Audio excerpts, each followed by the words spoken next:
Debate 93.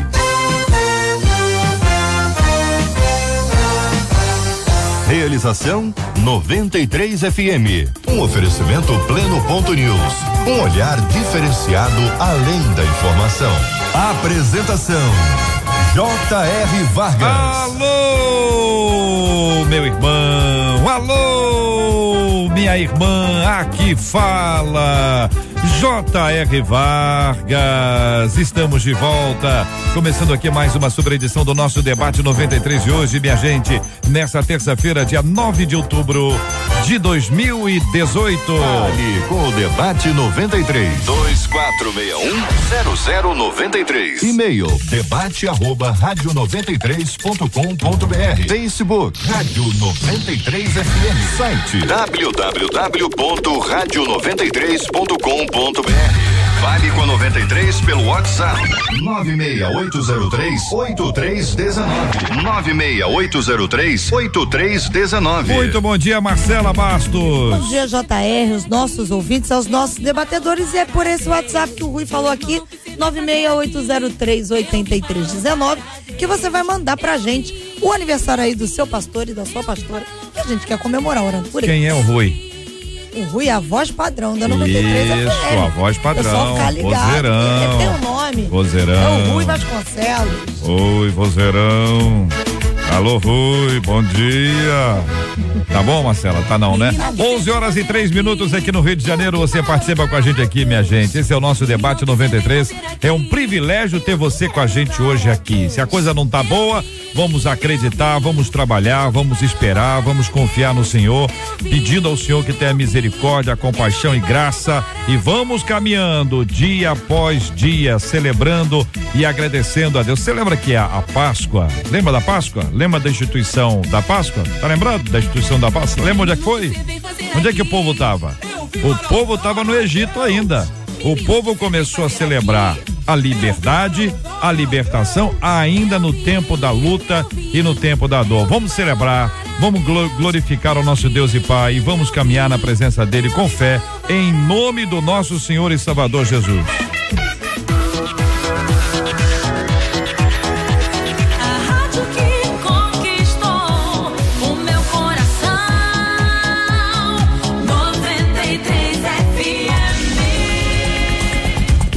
Diz aqui uma de nossas ouvintes, minha gente, é muito difícil fazer o bem e receber o mal em troca. É difícil. É mais difícil ainda, e mais difícil ainda é ter que conviver ao lado de quem fez isso, de quem fez o mal. Também é difícil. Sou muito sincera e transparente, não consigo disfarçar minha decepção. Nota-se na minha fisionomia a mágoa que sinto por essas pessoas. Sei que é preciso perdoar, mas como? Como vencer a mágoa e o rancor? É possível perdoar totalmente sem que fique nenhum resquício de mágoa? Pergunta você, ouvinte amado, conta pra mim assim. Você quando perdoa mesmo assim, sabe? Passou, zero jogo, começa outra vez, ou fica aquele resquíciozinho, resta aquela pontinha de mágoa, não é aquela mágoa toda, aquela árvore de mágoa, mas é uma raizinha pequenininha, brotando ali, depois quando você dá uns tapas nela, ela para, daqui a pouco ela sobe outra vez. E aí, conta pra mim, ouvinte, aqui pelo nosso WhatsApp da 93 FM 96803-8319. Pastora, participando conosco do programa de hoje, Nadiege Macário, nossa menina da mesa de hoje. Pastora, muito bom dia, bem-vinda. Como a irmã responde a essa inquietação do nosso ouvinte aqui no debate? Bom dia, JR, bom dia aos nossos debatedores, os nossos ouvintes da Rádio 93. Receber realmente o mal em troca, ninguém gosta, né? Todo mundo que faz alguma coisa, faz. Claro que nós não devemos esperar nunca receber alguma coisa em troca de bom. Mas ninguém quer receber o mal, isso é muito claro. Mas uma coisa que me chama a atenção, pelo menos é uma atitude que para mim seria trabalhada, ela diz que ela é muito sincera e transparente e não consegue disfarçar a decepção dela. Eu acho que ela não precisa disfarçar, eu acho que ela precisa conversar com a pessoa que realmente deu a ela o mal, ou que ela acha, né, que é o mal, que a gente aqui não diz o que foi, mas eu acho que ela precisa chamar essa pessoa, se é que já não chamou. Imagina-se que não, né? Então ela precisa chamar, conversar, mostrar que ela está decepcionada, porque a decepção é uma insatisfação que surge por uma expectativa que ela tinha com a pessoa, né? Então ela precisa conversar. Se ela não conversa sobre essa decepção do que aconteceu, realmente aquilo vai começar a crescer, uma mágoa que pode enraizar, e a mágoa ela pode virar realmente um rancor, e ela fala sobre o rancor, né, que é um veneno. O rancor é um veneno, é uma mágoa venenosa, é algo que vai no profundo e estraga, né, a alma da pessoa. Então, eu acho que o que me chama a atenção é a questão dela disfarçar quando ela deveria conversar com a pessoa. Apóstolo Alexandre Macedo, muito bom dia, seja bem-vindo. O que pensa o irmão sobre esse assunto? Bom dia, JR, os debatedores, nossos ouvintes. Na verdade, a mágoa é aquela raiva que foi guardada, né? E geralmente ela nasce por conta de expectativas que não foram finalizadas, né? Então, quantas vezes... E aí a gente não tem aqui todo um enredo da história para dar uma definição clara, né? Porque também ela pode ter surgido da mágoa porque alguém foi franca com ela, alguém falou... Enfim, a minha palavra, então, para ela seria o seguinte: é administrar os sentimentos. Eu acho que muitas vezes nós nos magoamos porque nós não aprendemos a administrar os nossos sentimentos. Ele é sempre administrado pelo outro, pela expectativa do outro, pela vontade do outro, pelo querer do outro. Quando essa expectativa ela é frustrada, aí surge todo esse tipo de sentimento, a mágoa, a raiva, o rancor. Reverendo Júnior César, muito bom dia, seja bem-vindo. Um de nossos ouvintes aqui conta, pastor: olha, JR, eu liberei perdão, mas ainda dói quando lembro. Passei por uma situação muito difícil com algumas pessoas, elas não se arrependeram, mas eu liberei perdão sim, contra uma de nossos ouvintes. Bom dia, JR, bom dia aos nossos queridos ouvintes e aos nossos debatedores também. JR, o perdão, ele não faz a gente lembrar com mágoa, né? Na realidade, a mágoa existe porque a dívida ainda não foi cancelada, e a palavra perdão significa cancelar a dívida. Exato. E aí tem que ficar bem claro que eu não estou falando sobre esquecimento, né? Porque para esquecer alguma coisa é só você perdendo a memória, tendo uma amnésia. Mas eu estou falando sobre uma lembrança sem dor, porque não há mais dívida, não há mais mágoa. O perdão, ele nos proporciona isso. Só que para perdoar, a gente precisa aprender a se colocar no lugar do outro. E aí eu vou fazer uma leitura rápida aqui para você poder entender, mas eu não quero que você imagine a ouvinte falando. Eu quero que você imagine Deus falando a respeito de você, ouvinte. É muito difícil fazer o bem e receber o mal em troca. E mais difícil ainda é ter que conviver ao lado de quem fez isso. Sou muito sincero e transparente e não consigo disfarçar a minha decepção. Nota-se na minha fisionomia a mágoa que sinto por essas pessoas. Aí eu boto uma reticências e eu pergunto: o que você espera que Deus faça em relação a você? Você paga o mal a ele. O bem que ele faz por você, você paga com o mal, né? Você também é desobediente, é rebelde, você fere a Deus diariamente com seus pecados. E o que você espera dele? Você espera que ele fique magoado e rompa relações com você? Ou você, mesmo diante de tudo isso, espera que Deus te trate com amor, com perdão, né? Então, quando eu digo que antes de conversar, né, de liberar o perdão, você precisa entender que você também é um ofensor. E mesmo sendo um ofensor, Deus tratou você com amor, com perdão, com misericórdia e com graça. E é isso que ele espera que você faça em relação aos outros. Pastor Elvis Breves, muito bom dia, será bem-vindo. O senhor concorda, o senhor discorda? Como se posiciona o senhor? Eu concordo. Bom dia, Jota, bom dia aos debatedores, pastor, a pastora, os ouvintes. Eu já tive pessoas que eu ajudei que foram gratas, né? Que me procuraram, obrigado, fizeram a ligação, e teve muita gente também que foi ingrata e que retribuiu de forma diferente com o que eu fiz. Mas eu prefiro celebrar com aqueles que me retribuíram de igual forma. Porque às vezes a gente superestima o que fizeram de errado. Então, às vezes, é um racha na igreja, o pastor vai embora, e ao invés do pastor celebrar com os que ficaram, agradecer os pastores que ficaram, a igreja, ele prefere focar naquele que saiu, nas pessoas que saíram, e vira uma raiz de amargura, como o Jota começou falando aqui. E vai brotando aquela raiz de amargura porque a gente vai focando. Poxa, mas quando aquela pessoa estava na pior, eu fui lá levar uma bolsa de compra. Quando aquela pessoa estava na pior, eu fui lá, eu que ajudei. E você começa, foi eu que fiz. Ele não podia ter feito isso. E que não sei o quê. E daqui a pouco, como diz o escritor de Hebreus, capítulo 12, verso 15, vai gerando a raiz de amargura. E o que é perdoar? Como o pastor falou, é você assumir o prejuízo. Eu tinha um mês que tinha comprado um Honda Fit, meu primeiro carro, feliz da vida. Um mês, tinha 30 dias. Parei no sinal com minha esposa, quando eu olho assim no para-brisa, o carro vindo atrás e o cara tava olhando pro lado. Eu falei, meu Deus, vai bater. Bum, bateu. Afundou o carro todo. Quando eu saí do carro, o carro dele era tipo, tava no chão o carro dele. Falei, gente, meu carro amassou atrás, mas olha o carro dele. Cheguei pro cara e falei, amigão, vai lá, Deus abençoe. Então eu assumi o prejuízo. E perdoar significa isso. A gente ora dizendo, pai, perdoa as nossas dívidas, como eu também tenho perdoado. Então, eu prefiro focar nas pessoas que foram gratas e esquecer, né, o que foi feito por parte da pessoa que não retribuiu de igual forma. Ouvinte dizendo, o perdão nada mais é do que uma perda grande. Portanto, para perdoar tem que abrir mão de algo que, no caso, muitas vezes é a razão ou, em alguns casos, é o ego, diz aqui um dos nossos ouvintes. Concordam? Eu concordo, né? Em parte, eu acho que eu concordo, sim. E aí isso faz parte do exercício cristão de negar a si mesmo. Todo dia você tem que fazer isso. Se você nega a si mesmo, certo? Você não vai dar tanto valor a algumas coisas. Isso que eu tô falando aqui parece utopia, não é?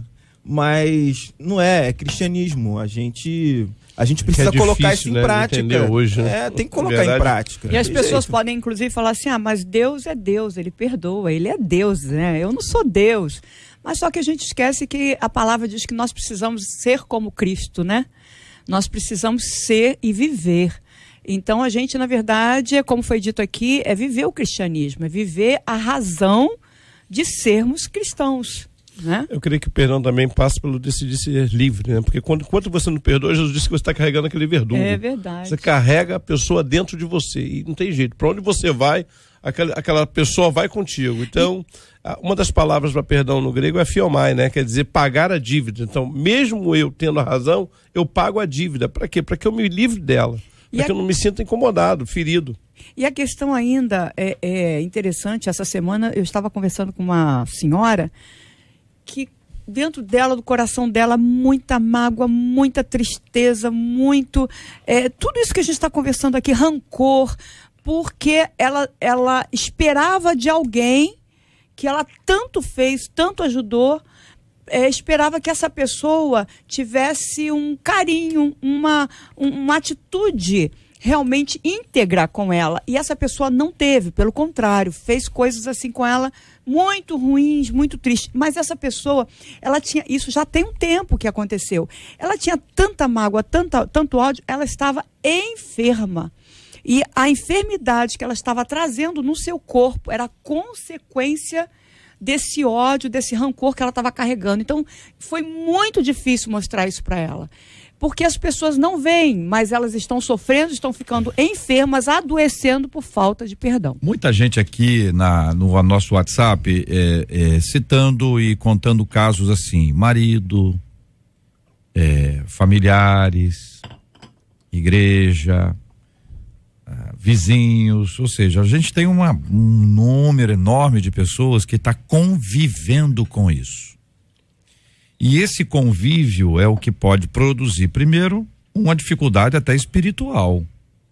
Porque pergunta aqui aos irmãos, não perdoar alguém, guardar uma mágoa, prejudica a vida espiritual? Muita coisa. Nossa. Sim. Porque assim, o problema é quando a gente pensa assim, eu não merecia isso. E se a gente for perceber, Jesus não merecia ser vendido por Judas e nem ser negado 3 vezes por Pedro.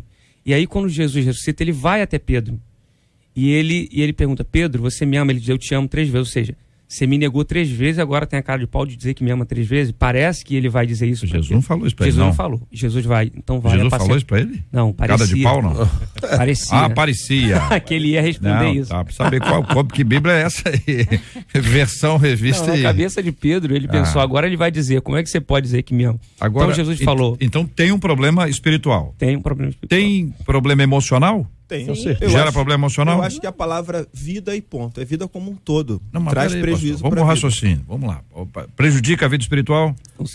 Prejudica a vida emocional? Prejudica o organismo? Sim. Gente, só que tem coisa ruim, então. Na verdade, com relação ao prejudicar a vida como um todo, que acho que a gente às vezes não avalia detalhadamente assim o quanto isso prejudica. A pessoa vai tocando a vida. E aí você imaginar o seguinte, pensa, a pessoa tem mágoa com um indivíduo, já tá ruim. Não já tá ruim? Aí veja bem, quem fez mal a alguém foi fulano de tal. Fulano de tal tem amigos. E aí a pessoa começa a ficar com mágoa também dos amigos. Aí já era uma pessoa só até ontem. Aí depois passaram a ser 3, passaram a ser 10, passaram a ser 20. Aí a pessoa diz, não, tô com raiva de todo mundo daquele pessoal lá. Ou seja, você só multiplica o prejuízo. Por isso eu tô descrevendo aqui. Espiritual, problema. Emocional, problema. Físico, problema. Ou seja, só dá problema. E uma pessoa rancorosa, ela não consegue falar coisas boas. Observa, não sei se, eu acredito que você já tenha convivido ou vivido ou encontrado uma pessoa que ela é rancorosa. E o tempo todo a palavra dela só tem coisas negativas, coisas ruins, ela só fala coisa ruim de pessoas, ela só fala daquilo que já fizeram com ela no passado, ela só fala da enfermidade dela, porque ela não consegue enxergar outra coisa na vida dela, a não ser o sentimento de rancor que ela tem pelo mundo. Na verdade, o que a pessoa, quando ela usa a mágoa, ela vai usar quase que como um mecanismo de defesa dela. Por quê? Porque ela quer devolver a dor para o outro.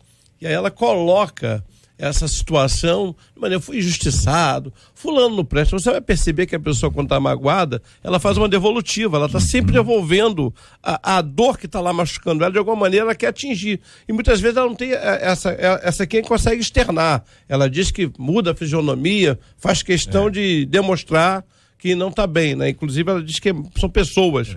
Você percebe que um abismo chama outro.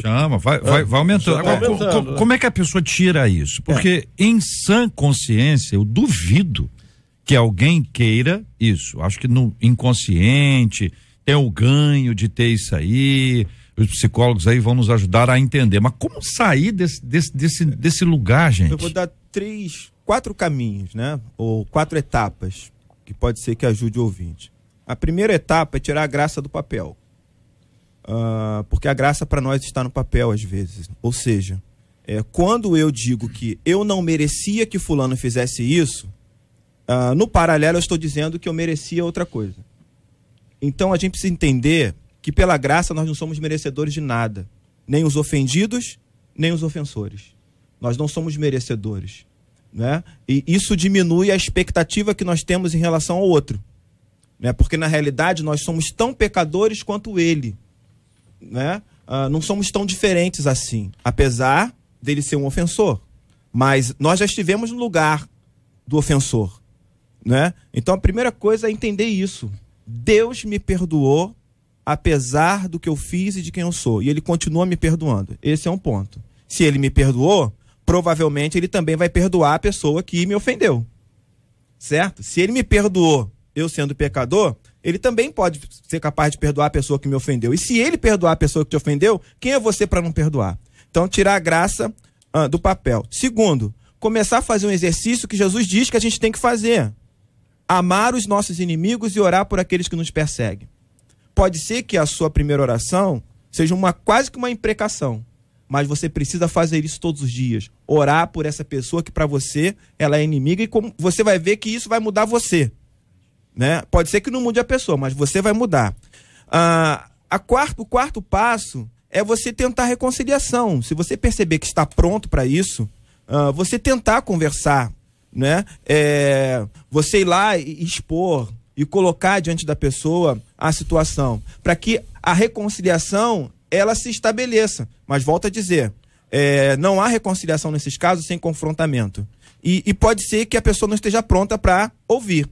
E se o resultado de tudo isso for a permanência de um comportamento abusivo, a pessoa continuar te ferindo, aí talvez, mesmo com o perdão, você tenha que caminhar pela ruptura dessa relação abusiva, para você poder viver em paz.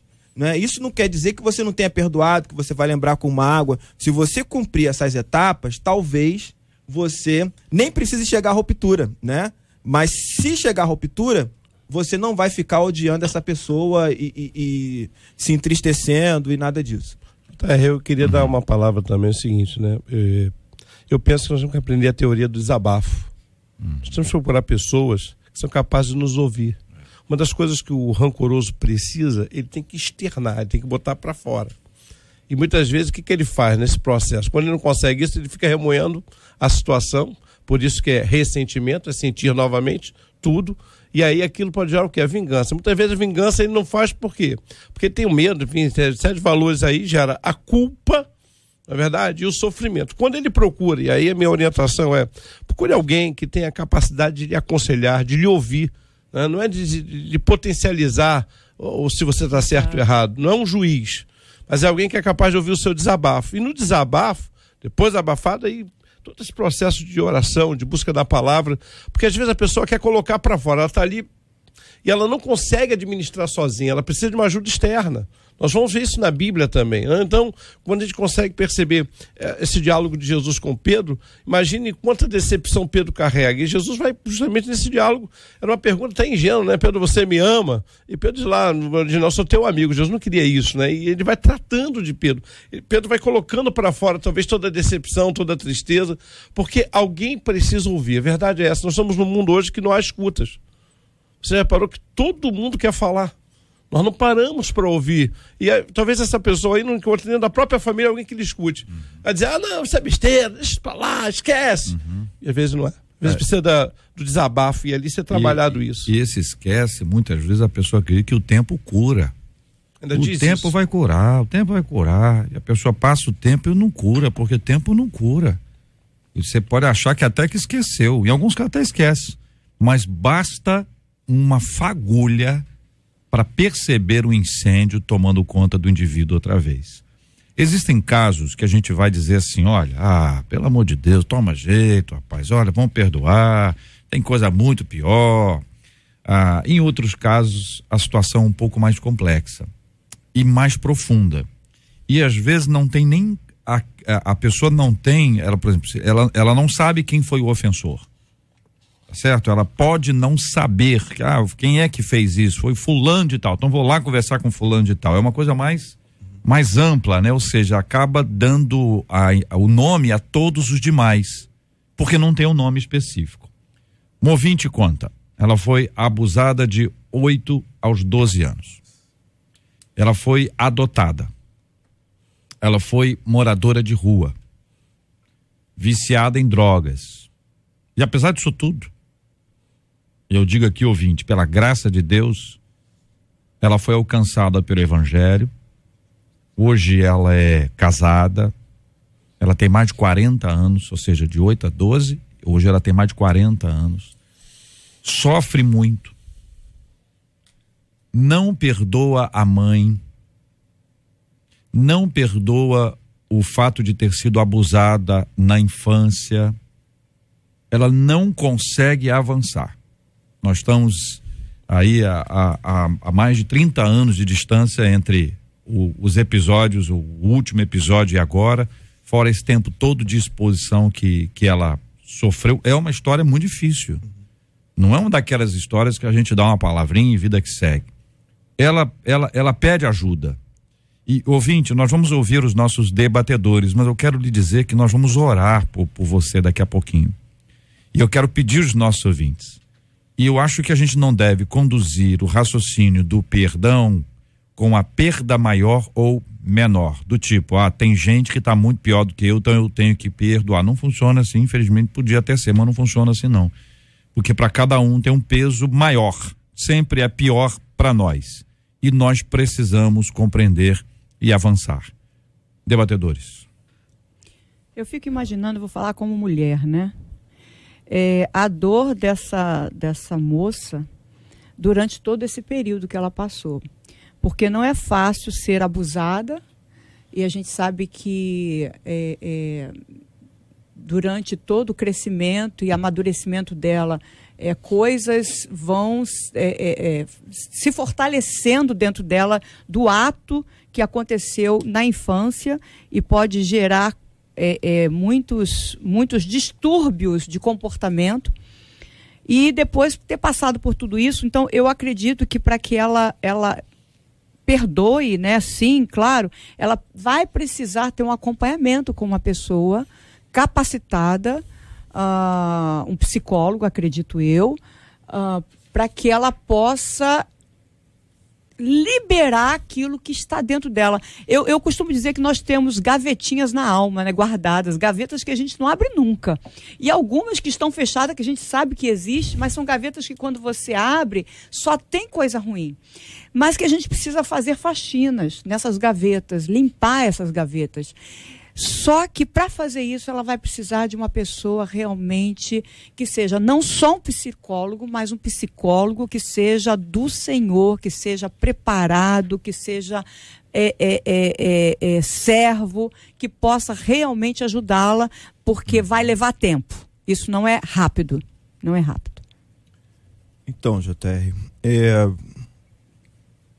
algumas coisas são importantes demais, né? Primeira coisa que eu acho que a ouvinte deveria pensar é mudar, talvez, toda a formalidade que a gente tem quando vai orar. A gente precisa entender que a única pessoa que existe no mundo que é capaz de suportar toda a nossa dor, toda a nossa revolta e ainda assim nos amar é o próprio Deus. Então a primeira coisa que eu acho que você deveria fazer é orar e falar com Deus exatamente o que você sente em relação à sua vida, ao que aconteceu, todos os dias, sem nenhum tipo de pudor, né? Porque Deus vai te ouvir. Lembra de Elias, quando Deus perguntou para ele o que estava acontecendo, ele continuou dizendo que iria morrer e que se sentia sozinho. E Deus foi lá e consolou ele. A segunda coisa que é importante para você, querida, é se livrar da ideia de que sozinho às vezes se consegue vencer uma situação dessa, como a pastora falou. Então talvez você precise de um acompanhamento psicológico, eu acho que precisa mesmo, mas além disso eu acho que você precisa ser mentoreada. Você precisa de um acompanhamento pastoral, não de alguém para te dar conselhos, mas como o nosso apóstolo falou aqui, é para alguém que possa te ouvir, alguém que possa ajudar você a aplicar o evangelho à vida. E a coisa mais difícil que existe para nós como crente, parece piada, mas não é. Acreditar que o evangelho realmente pode transformar a vida de alguém, na prática, entende? Então você precisa desse tipo de mentoria, de alguém preparada, que você se identifique e que possa te ajudar, te ouvindo, sabe? Sempre, semanalmente, para poder você conseguir colocar toda essa dor para fora e se ajustar.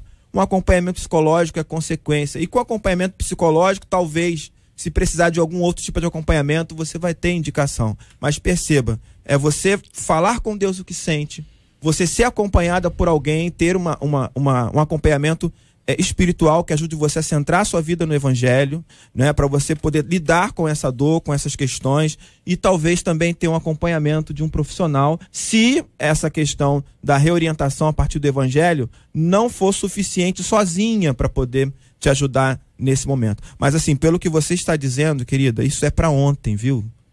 Você deve estar sendo rondada aí por depressão, síndrome do pânico o tempo inteiro, e eu acho que você deveria procurar isso o mais rápido possível. Olha, eu acho que é muito difícil para um adulto passar pelo que essa moça passou na infância. Então você imagina para uma criança. Essa semana eu estava conversando com uma pessoa que pedindo ajuda, que ela tem vontade de se matar porque sofreu bullying quando era criança. Então você vê as consequências, né? Tem gente que até mesmo criança, que é difícil ter uma autoproteção. Por exemplo, eu nunca tive apelido na minha infância. Todos meus amigos tinham, porque quando tentavam me apelidar, eu ria. Eu achava graça, então acabava que não pegava. Quando você fica chateado, aquilo, né, aquilo toma uma proporção. Então eu acho assim, eu sei que é difícil a gente falar qualquer coisa aqui para ela, porque não basta apenas falar alguma coisa, basta todo um tratamento, basta todo um acompanhamento. Ela disse que não consegue perdoar. Quando a gente às vezes diz que não consegue perdoar, muitas vezes é porque a gente nunca tentou. E nem passa pela nossa cabeça a ideia de perdoar minha mãe, por exemplo. Não vou perdoar minha mãe nunca. Então ela diz que não consegue, não porque ela está tentando, mas porque ela acha impossível perdoar a mãe. Um pai uma vez foi levar um filho para fazer um piquenique no alto da montanha, aí ele tropeçou, bateu o pé, torceu o pé, ele gritou. Quando ele gritou, falou, lá do outro lado ele ouviu uma voz, imitando o que ele estava falando. Aí ele disse, quem é que está aí? A voz respondeu, quem é que está aí? Aparece, seu covarde. A voz falou, aparece, seu covarde. Ele perguntou, pai, o que é isso? O pai falou, olha, dizem que isso é o eco, mas eu prefiro acreditar que isso é a vida. Você é abençoado. A voz repetiu, você é abençoado. Então aparece aí pra gente conversar, aparece aí pra gente conversar. Então o que a gente fala volta pra gente. Então eu acho que ela tem que tentar tirar do coração dela, ainda que pareça que não tenha nada ali, mas ela tentar tirar, sabe, palavras de que vão fazer diferença na vida dela. Eu quero perdoar minha mãe, eu quero passar por tudo isso, eu quero vencer essa dor, eu quero romper com isso, eu quero perdoar minha mãe. Eu acredito que aí as coisas vão começar a melhorar. Eu estou pensando, JR, quantas vozes essa mulher está dando? Tanta gente assim. Porque vocês imaginam, o abuso foi de 4 anos e já tem 28 de sofrimento. A gente parar para pensar. E aí a minha palavra para ela está na Bíblia. Eu queria ler o texto de Jó, capítulo 23. Jó, quando se sente diante dessa situação de injustiça toda, perder filho, perder tudo, não poder contar com os amigos, ele coloca lá no capítulo 23, versículo 1 o seguinte: então Jó respondeu, ainda hoje a minha queixa está em amargura, o peso da mão dele é maior do que o meu gemido. Se eu soubesse onde encontrá-lo, então me chegaria ao seu tribunal e exporia ante ele a minha causa e encheria a minha boca de argumentos. Acho que tudo que foi colocado é precioso demais. Eu acho que ela vai precisar da ajuda espiritual, como foi dito pelo pastor, ajuda emocional, um psicólogo, mas ela também precisa colocar isso diante de Deus. Eu creio que ela, foi como o pastor colocou muito bem aqui, ela vai expor isso a ele, não naqueles meios como convencionais, né? Senhor, tu conheces o meu drama, tu sabes da minha dor. Eu acho que isso vai fazer bem a ela entender que Deus não compactua com esse sofrimento, porque muitas vezes as pessoas se enchem de uma revolta contra Deus, né? Porque quantas pessoas ouvindo isso, por que Deus não impediu? Quantos ouvintes não estão pensando nisso? Poxa, se Deus é tão maravilhoso, tão bondoso, por que Deus não agiu? Por que Deus não isso? Quantas vezes nós ouvimos isso? Mas se Deus existisse, se Deus fosse bom. Então, querida, eu quero dizer o seguinte, a vontade permissiva e ativa de Deus. Eu creio que Deus não compactou com isso, não aceita isso. Isso é consequência do pecado. Coloca para ele a tua dor, expõe. Não só você, porque você teve coragem de colocar aqui para a rádio, mas quantos milhares de milhares que estão ouvindo a rádio agora, que passaram pela mesma dor, JR? Muita gente. E muita gente contando histórias na mesma linha, histórias de abuso, histórias de violência, histórias de vida.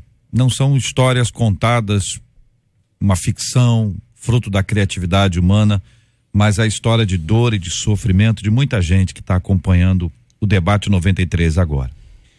E a palavra, tendo ouvido todos os nossos debatedores, ouvinte amada, é de seguir em frente, mas não apenas como a palavra da moda, como um chavão, como um pensamento positivo, a maneira de reagir, mas de maneira profunda. E curiosamente, para a gente poder desfrutar de um fruto bem legal, a gente tem que pegar uma semente, a gente tem que semear, a gente tem que esperar.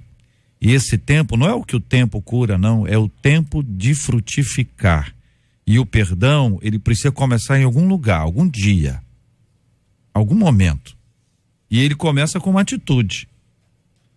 E que a graça de Deus te ajude e nos ajude e ajude todos os nossos ouvintes a compreenderem que este é o dia de semear o perdão. A colheita pode não ser hoje ainda, pode não ser amanhã, pode demorar um pouquinho mais, mas todo aquele que semeia, ele vai colher, porque assim nos diz a palavra do Senhor. é tempo de ir além. Quero viver os teus sonhos, te obedecer, seguir tua direção. Eu quero ir além.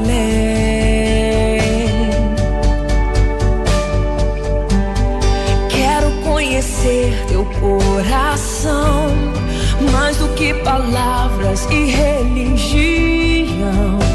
Eu quero ir além.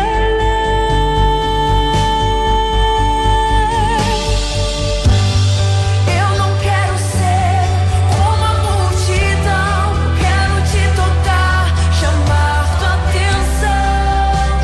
Eu quero ir além.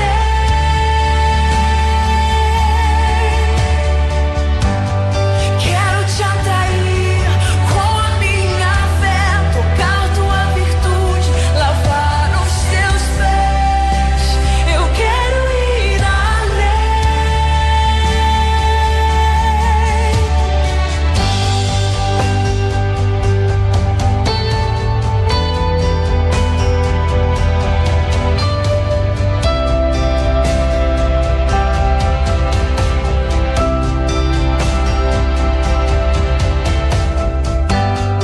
Quero viver os teus sonhos, te obedecer, seguir tua direção.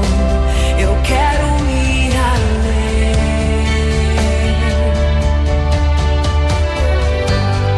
Quero conhecer teu coração, mais do que palavras e religião. Eu quero ir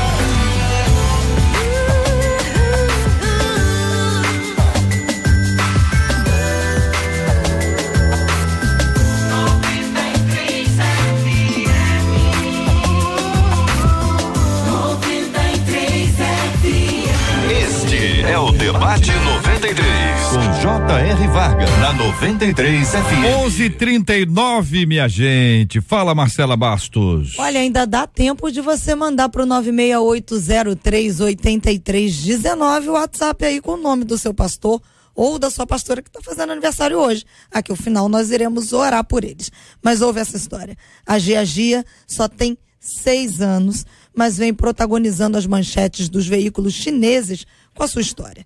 O pai de Gia teve a parte de baixo do corpo paralisado depois que ele sofreu um acidente e, com as complicações, a mãe acabou abandonando a família. Com isso, a garotinha de 6 anos passou a ser a cuidadora do pai, que fica aí na cama na maioria do tempo. A menina acorda todos os dias de manhã cedo para massagear os músculos do pai para que eles não atrofiem. Além disso, ela escova os dentes do pai e lava o rosto dele antes de ir sozinha para a escola. Quando ela volta para casa, ela ainda prepara o jantar. Enquanto ela está fora, quem cuida dele são os avós dela.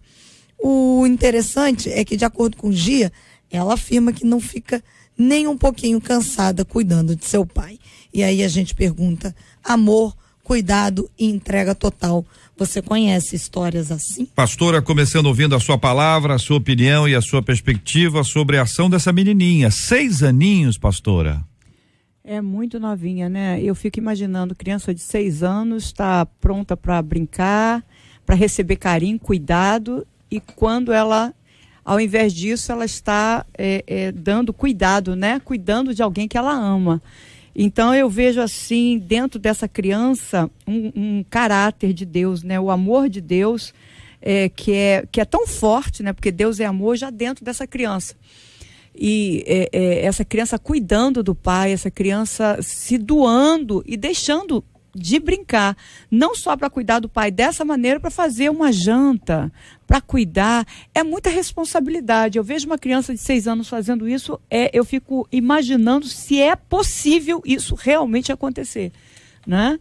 Então, Tá exagerado, pastora? Tá exagerado? 6 anos? Eu acho que sim. Eu tô achando assim, como é uma outra cultura, é outra cultura, né? Mas eu tô achando assim muito absurdo, porque uma criança Eu acho que a de 6 menininha acordar cedo para massagear os músculos do pai, eu acredito. É isso. Mas assim, não é massagear. Claro, é aquele carinho, vamos dizer assim, né? Ela escovar os dentes do pai, também acho que é bem possível, né? Lavar o rosto dele, tranquilamente. Eu acho que isso também é possível. Agora, preparar o jantar, é isso aí que a irmã tá achando que tá indo além. Muito além. Até porque quem cuida do pai dela são os avós. Eu acho que não é preparar. Eu acho que é dar na boca dele. Pode ser. Eu acredito que mais razoável. Aí sim. Necessariamente não. Não, sim, nós não estamos lá. A cultura é outra, né? Então, sim, a irmãos, gente... espera só um minutinho. Nós não estamos lá, nós não sabemos, não temos detalhe. É só aquela ideia, acho que o que a matéria quis compartilhar conosco é assim: olha o empenho de uma menininha de 6 anos em favor do seu pai. Ela poderia estar do lado de fora do quarto, brincando, tendo a vida dela, o que seria normal. Mas ela é uma menina que já tem essa característica cuidadora. Ela aprendeu com quem? Ela aprendeu com a mãe, ela aprendeu com a avó, a mãe pegou e deu ninja, ela aprendeu com a avó, ela aprendeu com o próprio pai, ela aprendeu com a cultura. De alguma forma, o que tá para a gente destacar é o fato de uma criança de 6 anos ser uma criança cuidadora do seu papai. Um outro aspecto interessante é que até alguns anos atrás a China não valorizava as mulheres, né? Por causa do controle de natalidade, ela lidava com nascesse menino. Meninas muitas vezes eram descartadas mesmo pelos pais. E aí você percebe aí, dentro dessa cultura mesmo da China, né? Esse cuidado aí que, para mim, particularmente, até pela idade, é um ponto fora da curva, né? Não é normal isso. E acredito que nem seja uma questão cultural.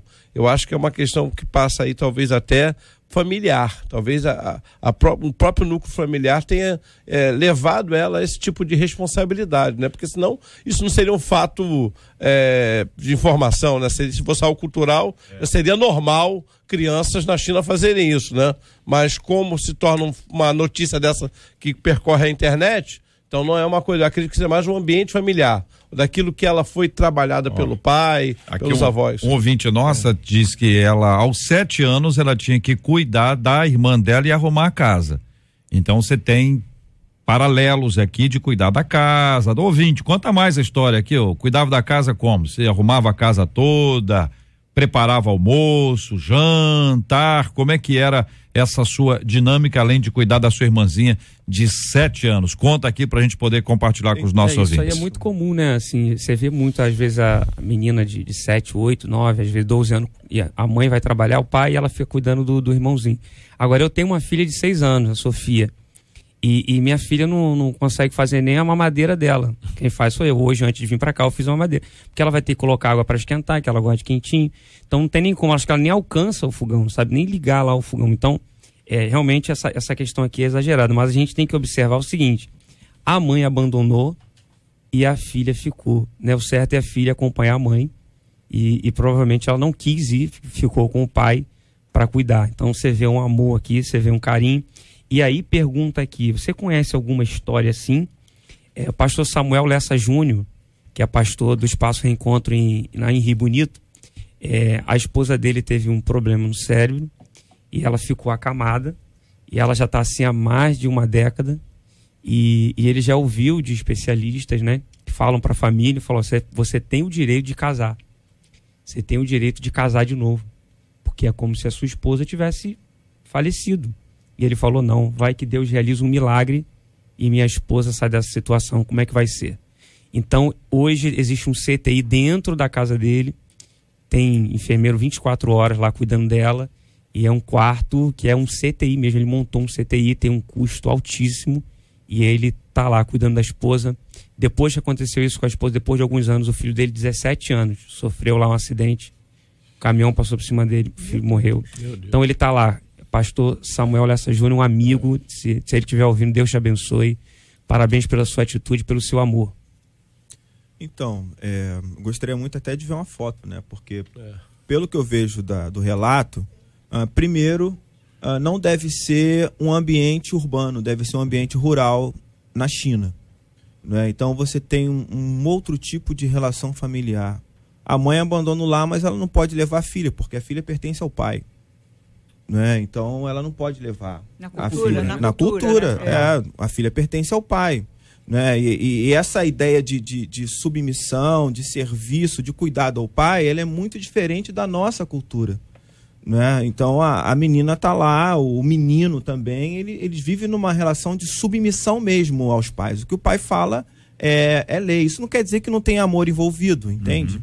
Mas para aquela cultura, essa menina tá fazendo o papel dela. Agora, pro olhar ocidental, quando vê uma história dessa e lê a partir da sua cultura, ele considera isso algo extraordinário. Por quê? Porque na nossa cultura isso não é uma coisa normal. Só para lembrar que as manchetes são nos veículos chineses, não são nos veículos ocidentais. O ocidental está repercutindo o destaque que vem dando a mídia chinesa, segundo o que a gente apreende aqui. A ouvinte dos 7 aninhos, ela diz aqui que ela arrumava a casa, ela esquentava a comida no banho-maria, porque não tinha micro-ondas, ela lavava a louça, ela trocava a fralda e dava comida na boquinha da irmãzinha dela, ela conta. Outro ouvinte, aos 6 anos eu já cozinhava e hoje eu amo cozinhar. Ouvinte, eu tenho um pai que hoje não está muito bem. No início a minha filha tinha 6 para 7 anos, meu filho 10. Ambos ficavam responsáveis para dar o remédio para o meu pai antes de ir para a escola e dar o almoço para o papai quando eles chegavam da escola. Eu deixava tudo arrumadinho, mas eles eram e ainda são muito atenciosos com o avô. Tá falando da criancinha pro avô. Porque eu trabalho e não posso mais, mas eu ensinei como fazer. Outro ouvinte, aos 7 anos eu cuidava da minha irmã, bebezinha. Minha outra irmã mais velha cuidava de tudo da casa, de manhã, enquanto eu estava na escola. À tarde eu fazia o resto, só não fazíamos a comida, diz aqui uma de nossas ouvintes. Outra ouvinte aqui contando, eu tinha 9 anos quando minha mãe faleceu, e aí ficamos eu e uma irmãzinha de 2 aninhos, e irmão de 4 meses. Eu ajudei muito meu pai, que trabalhava à noite como segurança. Durante o dia ele fazia o almoço, ia dormir e eu fazia todo o resto, conta aqui uma de nossas ouvintes. Vejam quantas histórias de ouvintes. Aqui eu comecei a cuidar de crianças com 9 anos para ganhar um troco. Aqui o ouvinte, não é boba não. Outro ouvinte, esse ano eu fiquei um pouco mal, meu filho de 4 anos cuidou de mim, me cobrindo, trazendo água e deitando ao meu lado quietinho, mas fazer a comida não, ele é um anjo, mas aí também não, conta aqui nossos ouvintes. Olha como tem gente contando a sua história e compartilhando a sua experiência aqui. Olha, JR, eu tenho 42 anos, cuidei dos meus irmãos, são 3. Eu fazia tudo dentro de casa, eu tinha 8 anos. Eu só não fazia a comida e lavava a roupa, até para tomar vacina e reunião do colégio. Quem ia era eu, mas não com 8, né, ouvinte? Aí você já tinha mais um pouquinho, né? Vai dizer que você é na reunião dos pais, é o responsável. Não. Aí não, eu tô te entendendo. Com 8 anos você começou e aí você cuidou das crianças o tempo inteiro. E eu quero te agradecer pelo seu depoimento aqui com a gente, trazendo aqui a sua fala. JR, eu cuidei da minha irmã como se ela fosse minha filha, diz aqui outro ouvinte. JR, eu tinha 13 anos, eu fiquei sem mãe, meu pai caminhoneiro me ensinou a atirar, pois viajava eu ficando cuidando dos meus irmãos menores na roça. Na roça tem isso. Na roça o povo aprende a atirar porque o negócio fica bravo lá na roça, né? A menina, a JR, que é o ouvinte mais um ouvinte aqui, eu era assim, com 7 anos eu cozinhava com 7 anos. Vocês estão achando estranho da menina lá na China, que os brasileiros aqui, ó. Cuidava de 3 irmãos enquanto a minha mãe ia trabalhar, arrumava a casa. E ela, a ouvinte, eu arrumava a casa, eu dava banho nos meus irmãos, comida, entendeu? Cuidava de cada um deles, só que minha mãe levava marmita, né? Aí a gente organizava assim, conta a nossa ouvinte. Muita gente com história difícil. Minha filha que me aguarde agora. Muita gente que é passando cultura, aperto. né? Cultura necessidade, diz o sábio, faz o sapo pular. É verdade. Nós todos aprendemos coisas que nós acreditamos que jamais aprenderíamos se não tivéssemos sido expostos àquilo. Nós aprendemos a cozinhar, a lavar, arrumar casa, a gente faz, claro que existe uma disciplina e uma instrução. Se tivermos instrução e disciplina, a gente pode ter boas mudanças em relação a esse assunto. Estamos juntos no Debate 93. São 11h52 na 93 FM. A professora Elisângela Mendes Sobrinho, feita refém por mais de 24 horas durante uma fuga em massa no presídio Barra da Grota, lá em Tocantins, disse que vai continuar dando aulas para detentos. Acredito sim na ressocialização. Acredito que a educação vai transformar as pessoas, foi o que disse a professora. Não desistir, ainda que alguma coisa ruim aconteça. Você conhece gente assim? Só a educação formal, aquela que a gente aprende na sala de aula, é capaz de transformar uma pessoa? Pergunta aos nossos queridos debatedores, ilustres companheiros aqui do nosso Debate 93, começando como sempre com a menina da mesa. Olha, essa moça passou por uma situação bem complicada, né? É difícil, mas eu acredito nessa colocação dela, né? De continuar, de não desistir, de se fortalecer mais ainda para poder ensinar, para poder transmitir o ensino, a educação que ela faz, né? A educação escolar na própria escola que ela trabalha. E eu acredito que a educação de uma criança, né? Não é só formal, não é só aquela educação que a criança tem na escola, né? O ensino, o aprendizado, né?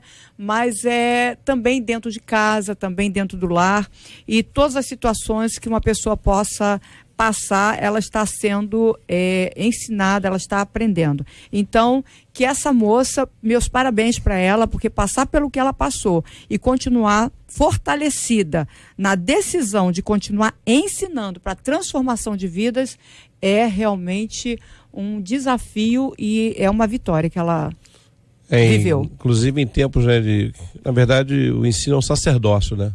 E aí você percebe que o chamado dela é maior do que a própria vida. É verdade. Porque ela correu o risco de vida, mas não abre mão do sacerdócio. Parabéns mesmo. E eu creio que isso aqui talvez seja bem divulgado, porque hoje as pessoas estão fugindo da possibilidade de ser um professor. Você conversa com o professor não ganha bem, o professor é atacado, dificilmente a gente não recebe uma notícia de um professor sendo atacado numa sala de aula, desrespeitado.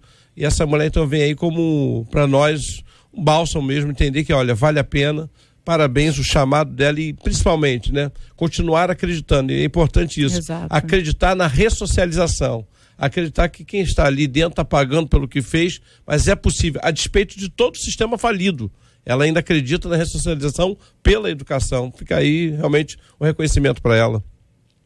A gente acredita realmente que a gente pode mudar as pessoas, né? Eu acho que mudar o mundo já está um pouco distante do que a gente acreditava, né? Mas mudar as pessoas.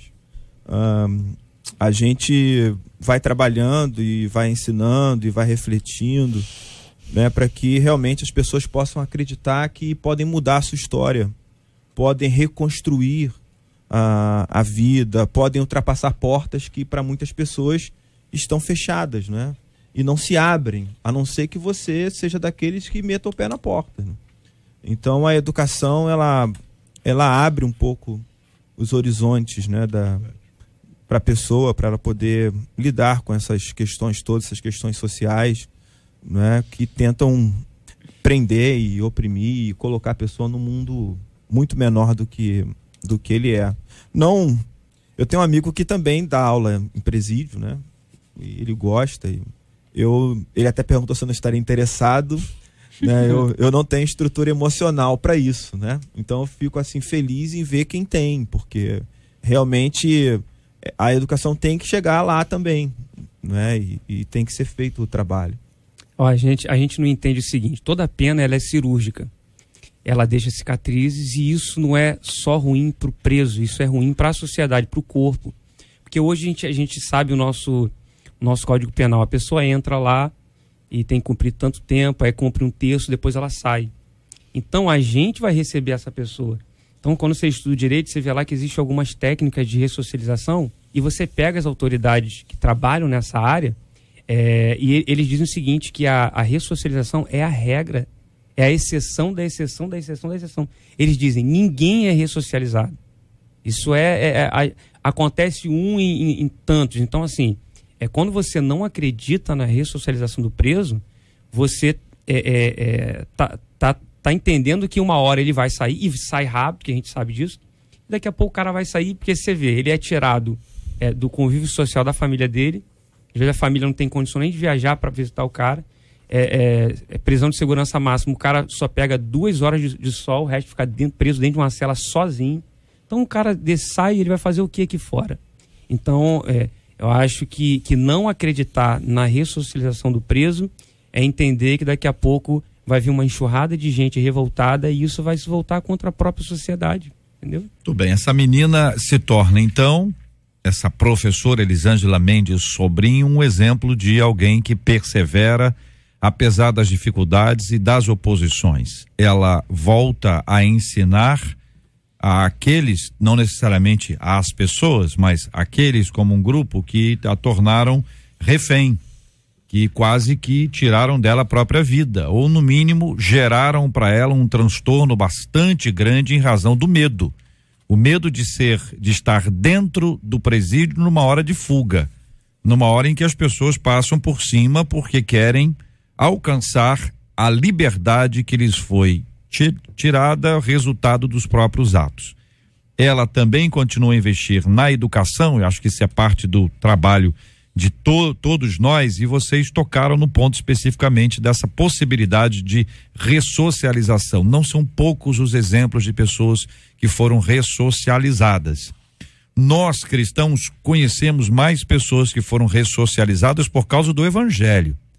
O Evangelho as tornou respeitadas, amadas, acolhidas em razão de uma transformação produzida pelo Evangelho. A cultura e essa educação formal, ela pode ajudar, mas não sei se ela é suficiente. Infelizmente nós temos hoje, ou felizmente nós temos hoje, muitos graduados que estão cumprindo pena. Felizmente. Infelizmente. Eu não gostaria que tivesse, mas se eles cometeram um erro, que bom que eles estão lá. E são vários desses aí que estudaram muito a educação formal. Tem graduação, pós, etc. Infelizmente, para eles faltava alguma coisa, ou faltou alguma coisa especial.